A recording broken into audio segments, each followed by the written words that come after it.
I'm Sherry George with Liberty Mission Farms, and I have been wanting to show everyone all about fermenting. So finally I'm taking some time today to do it. I've got a lot of other things going on in the kitchen, but I had some time and I had some extra carrots, and I thought this is the perfect thing if you are brand new to fermenting foods, or you maybe have children that don't really like the taste of fermented foods like sauerkraut, for example. This is the perfect thing to start them out on. And a fermented food is really just a superfood. It is loaded with good bacteria, which is an immune system booster. So the more probiotic foods you can get down your children and the rest of your family, the better. So carrots are a great way to start out with fermented foods because they're already naturally sweet. And I had all of these carrots. I was able to get a lot of organic carrots.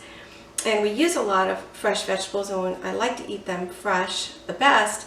But if you get too many, or they're starting to get to where they're maybe not going to last much longer, this is a great way to turn your carrots into a superfood. And fermenting for me in the beginning was sort of a scary thing. I thought there's going to be botulism, I'm going to kill my whole family, but it's just not true. Fermenting foods is so safe, and it's so good for you. And it's so easy, really. You don't need a lot of special equipment. It's really inexpensive, and you can just take ordinary foods and turn them into superfoods with great bacteria. So there's a lot of different ways to do this. I'm going to show you one way to do it. I have several carrots here that I've just sliced up. Sometimes I'll do them as sticks, like carrot sticks, almost like there'll be pickles in the end. Or you can even shred them, which makes a great then topping for salads. So that's another way to do it. But today I just chopped them up, sliced them up, and I'm going to turn them into a probiotic food, a fermented food. So all I'm going to need is, first of all, I need a quart of relatively warm water, not hot, but warm. And then I'm going to need some salt, which I'm going to dissolve here in this water. Now, the important thing is the type of salt that you use. You don't want to use an iodized salt or a table salt. Those generally have fillers, anti-caking agents, a lot of things that are just not good for us. And salt that's really white, that's probably been bleached, and you don't want bleach in your food, you don't want bleach in you or in your family. So you want to use a real salt, and there's a few different types on the market. What I'm doing is using a Celtic sea salt, and I have one that's a really fine Celtic sea salt that usually I'll use for baking and for our table salt use and that sort of thing. And then, but it's a little less expensive to get this Earl Grey. It's a coarser ground, but it works just fine for this. So I'm going to use this and just put it in here. I'm going to put 2 tablespoons of the Celtic sea salt and just kind of start to dissolve that in this warm water. So it's not really warm. In fact, it's almost starting to get to room temperature now because I've had it sitting here a little bit, but just warm water, and we're just going to dissolve that. And then as that's dissolving, I'm going to take just a quart jar. Now, a lot of times when I'm doing fermenting, I'll use a narrow mouth jar, because when you're fermenting, you want to make sure that the vegetables stay well below the water. That keeps out any bad bacteria. So you want all the vegetables to stay below the water, and that's harder to do in a wide mouth jar. But I have a technique that I'm going to show you that's why I'm using a wide mouth jar today. But usually I use a more narrow mouth jar, and whatever I'm fermenting, if I have cabbage on hand, which we usually eat a lot of cabbage, so I have a lot of cabbage on hand, I'll take a leaf from the cabbage and use that to put over the top and sort of smash everything down to keep it underwater. But today I'm going to do it a little bit different. So I'm using a wide mouth quart jar, and all I'm going to be doing is putting these carrots in the jar, kind of jiggle them around. I want to have as little air as possible. Now, I may not have cut up enough carrots. This is just what I had left. You really want to pack the jar as tight as you can. Get as many as you can in there. But we'll see how many I have here. So I'm just going to fill up the jar, getting them in now. I'm going to kind of jiggle them down. I just kind of want to push them down a little bit, try to get as much area filled as possible. It doesn't have to be perfect or super pretty, but I just want to get as many as I can in and just push them down, get some of the air pockets out where I can. There's going to be some air pockets, but we're going to get out as much as we can. Now, just kind of pressing them down. Keep pressing them, and then I can add a little bit more. Whoop! One went in my water. That won't hurt anything. And then we're just going to keep pressing them down. This is such an easy thing to do, and it's such a healthy thing if you can get fermented foods into your family. And like I said, carrots are a great way to start because they're already kind of naturally sweet, and they don't tend to have that fermented taste of other foods that are fermented have, like sauerkraut or pickles even. Although a lot of kids like pickles. I have a great recipe for pickled carrots, by the way, that I really like to eat. Okay, so I've got this packed down. Now, I may actually have it a little too full because of the technique that I'm going to use, so I'm going to have to take a few out. If I was using the cabbage leaf, this would be just about the right amount of full because I could fill the water up above the vegetables. But I'm going to be using a different technique to keep the vegetables under the liquid. I'm going to be using, this is just a half pint jar, and when you use a wide mouth jar, a half pint jar fits in there really well. But I have a little too much in there. So if I had an extra cabbage leaf, I would just take that, but I don't right now. So I'm going to take out a little bit of what I've done, and let's just see. That's pretty close, Take out a few more. Now I can always put these in another jar that I start, so that'll be fine. Let's just see how much I can do now.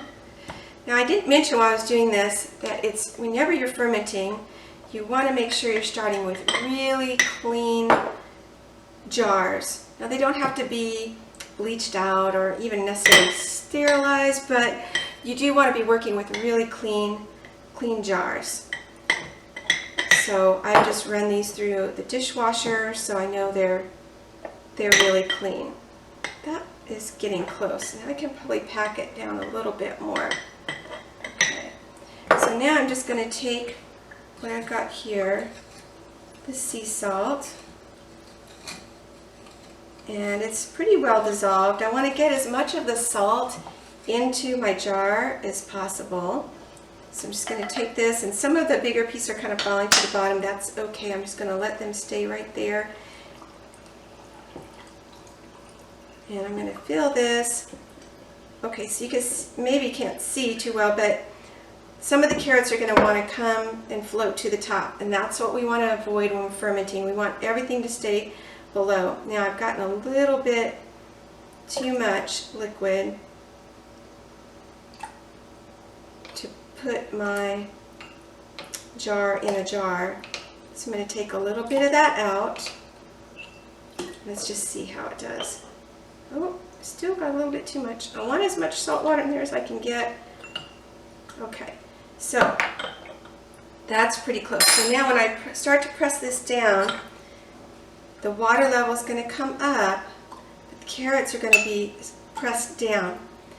And so that's going to ensure that the vegetables stay below the liquid line. And that's really the only thing you have to watch out for, is just making sure that all of the carrots, or whatever vegetable you're doing, stay below the water.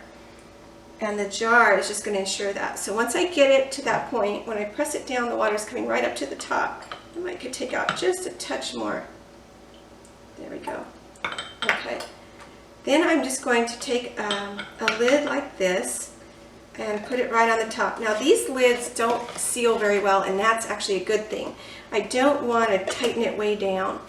I want a little bit of air to be able to escape. And since these types of lids don't generally seal very well anyway, they're not airtight, this makes it a good thing to use for fermenting. So I'm just going to want to get my lid on there, and that is keeping the carrots underneath the liquid. So as long as they're under the liquid, we're fine. Now, all I'm going to do with this is leave it on my counter for about 3 days. And that fermentation process is going to start to happen. We're going to see probably some air bubbles or some little bubbling will start to happen. You'll see that fermenting process is starting. And we're just going to leave it at room temperature or maybe slightly warmer, and we'll start to see that fizzing. After about 3 days, I can open this up and taste the carrots, and they'll start to have a little bit of that pickled sort of taste, a little bit of fermentation that you'll be able to taste. And I can leave it on the counter for another few days if I like, or after 3 days, if I like the flavor where it's at, I can then move it to the refrigerator, and that sort of stops the process or slows it down. So I can kind of keep the fermentation at the level it's at by keeping it in the refrigerator. But you can really keep this pretty much indefinitely in the refrigerator once you have gotten them fermented to the place you want. So one of the studies that I have read showed that just a 1/4 cup of this fermented food, such as this or sauerkraut, has as much good bacteria, probiotic bacteria, as the most expensive probiotic you can purchase at the store. And this is so much less expensive, and it really just takes an ordinary food and turns it into a superfood. And one of the reasons it works so well is because in a salty environment like this, good bacteria thrives and can grow, but bad bacteria is unable to survive in this salty environment. And that is why we're able to do this in this way and really grow ourselves a really good bacteria, and it tastes delicious in a salad or just for snacking. So again, this is a great thing you can do for children who maybe you want to get them involved in eating more probiotic food or fermented foods, but you're not accustomed to it. And truly, this is very safe.